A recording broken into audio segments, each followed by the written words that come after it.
Hello guys, welcome back to our channel CK facts. ఈ రోజు మన వీడియో వచ్చేసి ఏంటంటే ఇంట్రెస్టింగ్ ఫ్యాక్ట్స్ అబౌట్ తిరుమల. ఇంకా వీడియోని ఎవరైనా లైక్ చేయకుంటే లైక్ చేయండి, షేర్ చేయండి, అలాగే ఛానల్ సబ్స్క్రైబ్ చేసుకొని బెల్ ఐకాన్ అయితే ఆన్లో పెట్టుకోండి. అప్పుడే నేను ఏ వీడియో చేసినా మీకైతే నోటిఫికేషన్ అయితే వస్తుంది. అయితే స్టార్ట్ చేసేద్దాం. Fact number 1. గుడి ఎంట్రన్స్ లో మహాద్వారానికి కుడివైపు ఉన్న స్వామివారి తలపై అనంతల వారు కొట్టిన గుణపం ఉంటుంది.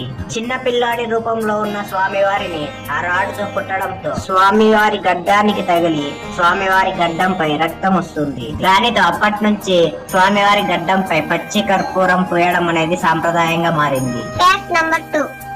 వెంకటేశ్వర స్వామి విగ్రహానికి నిజమైన జుట్టు ఉంటుందంట. అసలు చిక్కపడదనే అంటారు. Fact number 3. వెంకటేశ్వర స్వామి గుడి దగ్గర క్లైమేట్ చాలా చల్లగా ఉంటది, కానీ స్వామివారి విగ్రహం మాత్రం ఎప్పుడు వేడిగా చెమటలు పడుతూ ఉంటుంది. ఆ చెమటని ఎన్నిసార్లు తుడిచినా కూడా మళ్ళీ మళ్ళీ ఆ చెమట పడుతూనే ఉంటుంది.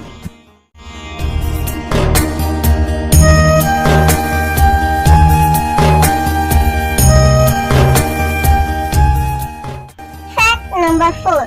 తిరుమల దేవస్థానం నుంచి 23 కిలోమీటర్లలో ఒక రహస్యమైన ఊరు ఉంటుంది. ఆ గ్రామస్తులకి తప్ప ఇతరులకి ప్రవేశం లేదు అక్కడికి. ఆ గ్రామస్తులు చాలా పద్ధతిగా ఉంటారు. ఆడవారు బ్లౌజ్ కూడా వేసుకోరు, అంత పద్ధతిగా ఉంటారు. అక్కడి నుంచే స్వామివారికి పళ్ళు, పూలు, పాలు మరియు ఇతర పూజా సామాగ్రి వస్తుంది.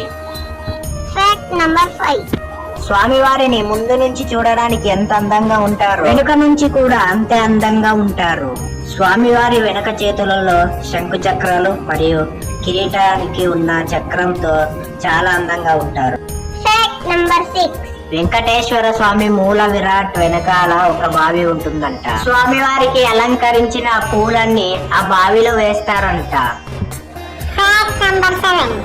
వెంకటేశ్వర స్వామి మూల విరాట్ వెనక భాగంలో చెవి పెట్టి వింటే సముద్రపు అలల సౌండ్ వస్తుందంట.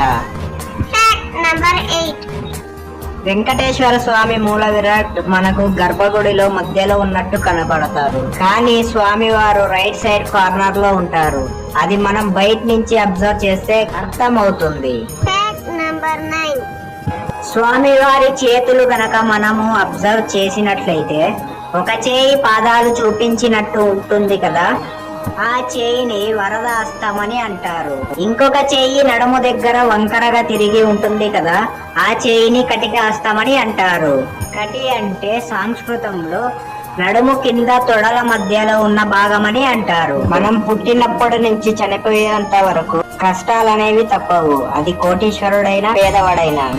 ఈ కుడి చేయి చూపించినట్లు ఎవరైనా వెంకటేశ్వర స్వామిని శరణు కోరితే ఎడమ చేయి చూపించినట్లు కష్టాలను కటిహస్తం దాటి ముందుకు రానివ్వరు. వెంకటేశ్వర స్వామిని శరణు కోరిన వారికి భవసాగరం నీళ్లను కటిహస్తం దాటి ముందుకు రానివ్వరు ఈ కలియుగ ప్రత్యక్ష దైవం.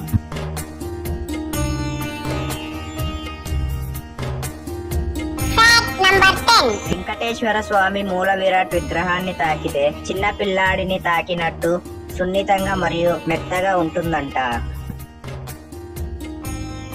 చూసారు కదా వీడియో కనుక నచ్చినట్లయితే లైక్ చేసి ఛానల్ సబ్స్క్రైబ్ చేసుకొని బెల్ ఐకాన్ అయితే ఆన్లో పెట్టుకోండి.